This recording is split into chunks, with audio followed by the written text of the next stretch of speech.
Alright, so let's continue on. So like I was saying, kike is a Jewish slur.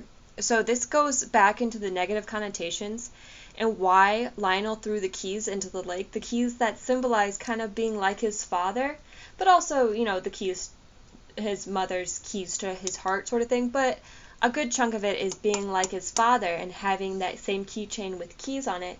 But he throws it into the lake because while he still thinks that this word means kite, that thing that flies in the sky with a string on attached to it, the way that he heard the employees say it, he knew it was really denigrating and really a mean thing to say. So he suddenly doesn't really want to be like his father if some people are calling him really mean names, And obviously Boo Boo flinched when she hears this. So just perceptibly, Boo Boo flinched, but she lifted the boy off her lap and stood him in front of her and pushed back his hair from his forehead. So she flinched because even if it was very slightly,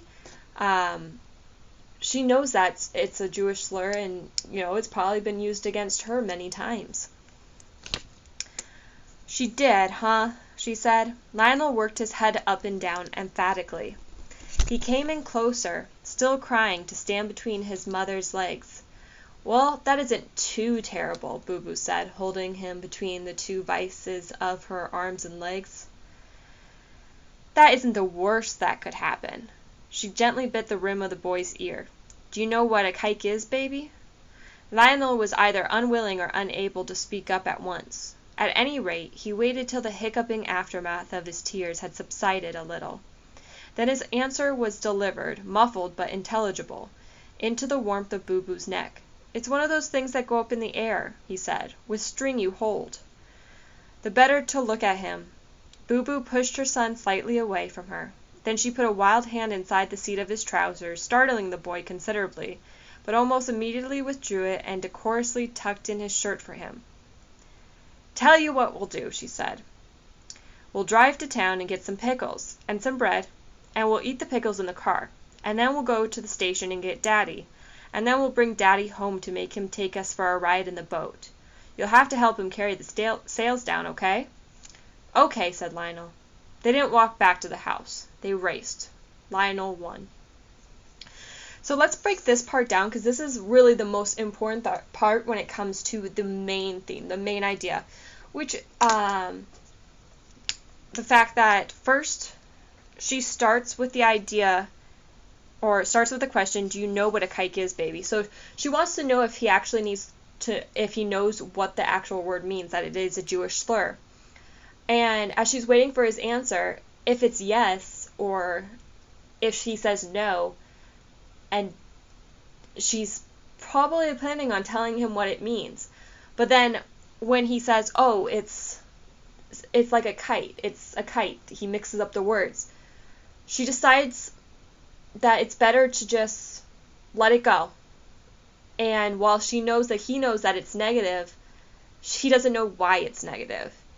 And so she's just like, let's just make this into a fun day. And we're going to pick up Daddy from the train station. And he's going to take us on the boat for a ride. And you'll help him carry down the sails like a big boy. And then they race back to the house. They don't walk. They race. They have fun with it, getting back to the house. And she lets Lionel win. Or Lionel's just faster than her. So he wins the race. He gets something for himself.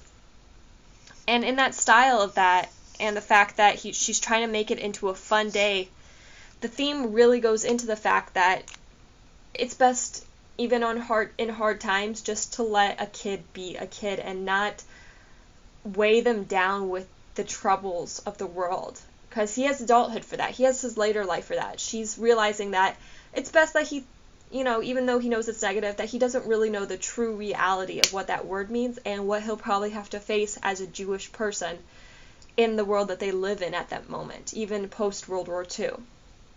So it's mostly about keeping children young and letting them have fun while they still can. And then, taking care of your children and keeping them close. And which is what she attempted to do through this whole thing, was to keep him close and to take care of him and love him. So that is the end of that. we will go into how to form a thesis statement tomorrow and how to use different parts of the text to support thesis statements. So we'll do that using Down at the Dinghy, seeing as though we already annotated it, and it's a great example. And then we'll break down parts of your paper, which is going to be what you'll have to do for your own literary analysis when you choose your own short story for the final paper for it. For this unit, at least, the final literary analysis paper. I also wanted to go into one more thing. If I can find it. There's this link right here that goes into these literary terms. It's a Quizlet link.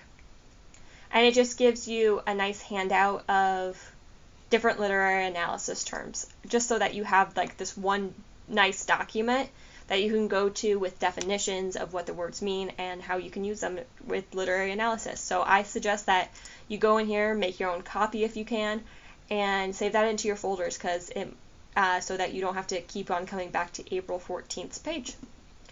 Alright, so that is the end of today's lesson. I'm sorry I went a little bit over the 45-minute requirement. If you watch this 2 days in a row instead of fitting it all in one day, totally understand. Take your time. Again, and I sent out an email today, which is today being April 7th, not today as in April 14th for this lesson video, that if you guys have assignments and you're overloaded from all your classes and you need to turn in a couple things late, let me know. Just email me saying, Miss McCarthy, I don't have the time, or my technology is, acting sketchy or whatever. Can I turn this and this in a little bit late?